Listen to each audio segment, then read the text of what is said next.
12 మందికి ఎన్ఓసీలా దాదాపు 8 మంది మనం నామినేషన్ చేస్తే రిజెక్ట్ చేశాడు ఆయన.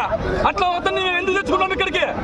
మేము కూడా ప్రభుత్వంలో ఉన్నాం. మేము ప్రభుత్వంలో లేమా చెప్పండి? మేము ప్రభుత్వంలో ఉన్నాము. అట్లా కమిషన్ మా కార్యకర్తలు ఇల్లు కూర్చొని కమిషన్ పెట్టుకుంటామా? ఎందుకు పెట్టుకుంటామా? ఎటువంటి పరిస్థితుల్లో కమిషన్ ఇక్కడ ఉండకూడదు. దయచేసి చెప్తున్నాం. కమిషన్ కూడా హెచ్చరిస్తున్నాం. మళ్ళా కనపడితే మాత్రం నీకు ఇబ్బందే, మా నుంచి మీకు ఇబ్బందే, ముప్పే. ఏమైనా పెట్టుకో నువ్వు కేసు.